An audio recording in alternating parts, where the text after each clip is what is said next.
ಬೆಂಗಳೂರು ಪೂರ್ವ ವಲಯದಲ್ಲಿ ಅಕ್ರಮವಾಗಿ ಕಸ ಸುರಿಯುತ್ತಿದ್ದ ಜಾಲದ ವಿರುದ್ಧ ನಗರ ಪಾಲಿಕೆಯ ಅಧಿಕಾರಿಗಳು ಭರ್ಜರಿ ಕಾರ್ಯಾಚರಣೆ ನಡೆಸಿದ್ದಾರೆ.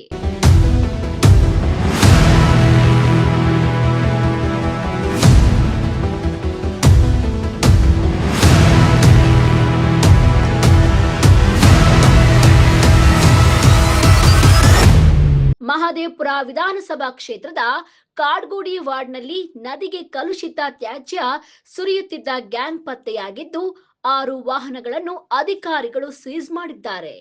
ನಕಲಿ ಗುರುತಿನ ಚೀಟಿ ಬಳಸಿ ಕಸ ಸಂಗ್ರಹಿಸುತ್ತಿದ್ದ ಜಾಲವು ಬೆಳಕಿಗೆ ಬಂದಿದೆ. ಸಾರ್ವಜನಿಕರಿಂದ ಬಂದ ದೂರಿನ ಮೇರೆಗೆ ಪೂರ್ವ ನಗರ ಪಾಲಿಕೆಯ ಅಧಿಕಾರಿಗಳು ಕಾಡುಗೋಡಿ ವಾರ್ಡ್ ವ್ಯಾಪ್ತಿಯಲ್ಲಿ ದಾಳಿ ನಡೆಸಿದ್ರು.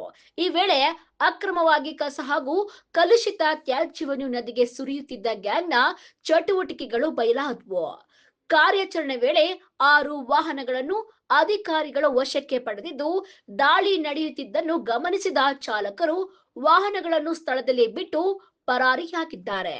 ಇನ್ನು ಪರಿಶೀಲನೆ ವೇಳೆ ನಕಲಿ ಐಡಿ ಕಾರ್ಡ್ಗಳನ್ನು ಬಳಸಿ ಕಸ ಸಂಗ್ರಹಣೆ ಮಾಡುತ್ತಿದ್ದ ಜಾಲವು ಪತ್ತೆಯಾಗಿದ್ದು, ಪ್ರಕರಣಕ್ಕೆ ಸಂಬಂಧಿಸಿದಂತೆ ಹೆಚ್ಚಿನ ತನಿಖೆ ಮುಂದುವರೆದಿದೆ.